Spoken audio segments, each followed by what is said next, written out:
कोविडचं संकट दिवसेंदिवस किती गंभीर होत आहे हे दररोज दिसणाऱ्या आकडेवारीवरनं अधोरेखित होऊ लागलंय।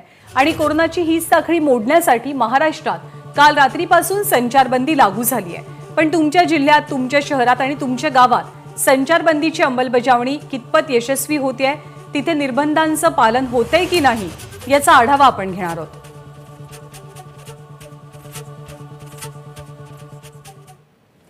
तर मुंबईच्या एका बस डेपोमधनं दीपेश, आपले प्रतिनिधी दीपेश त्रिपाठी आपल्या सोबत असतील।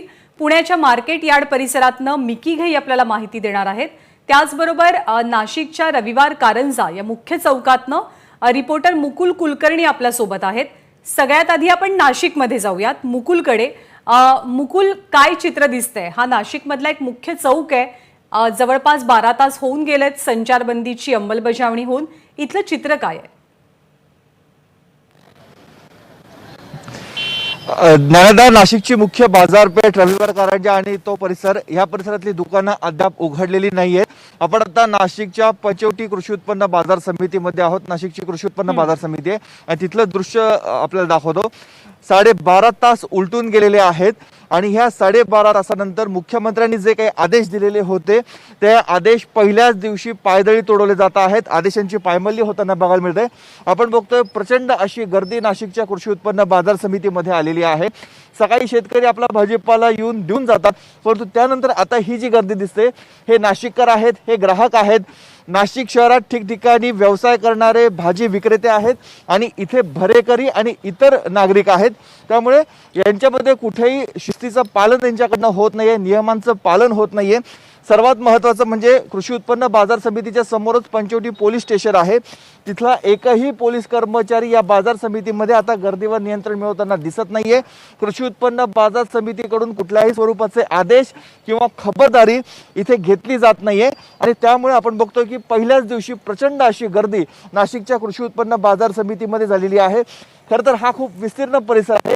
जर कृषी उत्पन्न बाजार समितीने जर ठरवलं तर 100 व्यावसायिक जरी इथे आले तरी ते सोशल डिस्टन्सिंगचं अंतर पाळून आपला व्यवसाय व्यवस्थित करू शकतील। नागरिकांना मोकळ्या ठिकाणी भाजीपाला खरेदी करता येऊ शकेल, परंतु अतिशय उदासीनता, हलगर्जीपणा, बेजबाबदारपणा इथे बघायला मिळतोय आणि त्याचमुळे मुख्यमंत्र्यांनी आदेश देऊनही पहिल्याच दिवशी अशा स्वरूपाचा फज्जा उडलेला आहे आणि प्रचंड गर्दी नाशिकच्या कृषी उत्पन्न बाजार समितीमध्ये बघायला मिळते। ही गर्दीच टाळायची आणि त्यामुळे नियोजन खरं तर महत्त्वाचं आहे। आपण पुण्यात जाऊयात, मार्केट यार्ड परिसरातनं आपल्याला माहिती देतात मिकी घई। मिकी, नाशिकमध्ये निर्बंधांचं पालन होत नाहीये, तीच परिस्थिती नवी मुंबईच्या एपीएमसी मार्केटमध्येही पाहायला मिळाली। पुण्याच्या मार्केट यार्ड परिसरात काय दृश्य दिसतंय आता? ज्ञानदा, खरं तर वाढता कोरोनाचा प्रादुर्भाव रोखण्यासाठी मुख्यमंत्र्यांनी कालपासून संपूर्ण राज्यामध्ये संचारबंदी लागू केलेली आहे। ज्या पद्धतीने मुकुलने आपल्या नाशिकची कृषी उत्पन्न बाजार समिती दाखवली, तिथलं जे चित्र आहे त्याच्यापासून काही वेगळं चित्र पुण्यातील या कृषी उत्पन्न बाजार समितीमध्ये नाही। जर आपण इथल्या कृषी उत्पन्न बाजार समितीमधलं चित्र बघितलं तर इथं देखील प्रचंड गर्दी आहे। लोकांनी पूर्णपणे जे नियमांचं पालन करायला हवं ते कुठल्याही नियमांचं पालन या ठिकाणी होताना दिसत नाही। सोशल डिस्टन्सिंगचं पूर्णपणे फज्जा उडालेला आहे। खूप मोठ्या प्रमाणात या ठिकाणी लोक, पुणेकर भाजी घेण्यासाठी या ठिकाणी स्वतः आलेले आहेत। त्यांना भीती आहे की पुढे आणखीन काही कडक लॉकडाऊन झालं तर हे कृषी उत्पन्न बाजार देखील बंद होईल, मग आम्हाला भाजी मिळणार की नाही।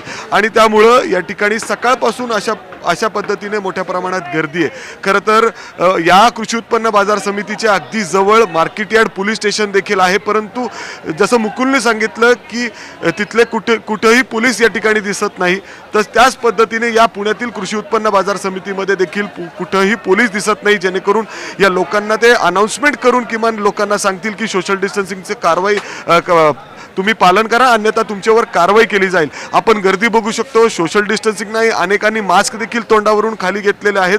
खरं तर एकीकडे पुणे शहरामध्ये कडक निर्बंध आहेत, दुकानं खोलली तरी त्या ठिकाणी कारवाई केली जाते, फक्त अत्यावश्यक सेवा दुकानं खुली राहतील। आणि दुसरीकडे जर अशा पद्धतीने एवढी मोठ्या प्रमाणात गर्दी होणार असेल तर याचा कितपत फायदा होईल हे देखील मोठा प्रश्न आहे, कारण पुण्यामध्ये सगळ्यात जास्त रुग्ण आहेत, सातत्याने वाढत चाललेले आहेत। आणि आता इथल्या प्रशासनाने प्रशासनाची देखील जबाबदारी ही गर्दी कशा पद्धतीने आपल्याला टाळता येईल. त्याचबरोबर जसं मुख्यमंत्र्यांनी आदेश दिलेले आहेत की त्या त्या जिल्ह्यातील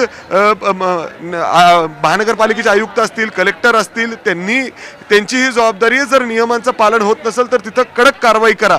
तर इथं देखील त्या पद्धतीने आता पुणे महानगरपालिकेच्या आयुक्तांनी कारवाई करणं गरजेचं आहे. अन्यथा अशा पद्धतीने जर गर्दी होत राहिली तर पुण्यामध्ये जी गर्दी वाढती नियंत्रणात रुग्णसंख्या आहे आणणं ती आत्ताच्या आटोक्यात घडीला आणणं सगळ्यात खूप मोठ्या महत्त्वाचं प्रमाणात बनलेलं अडचण- आहे.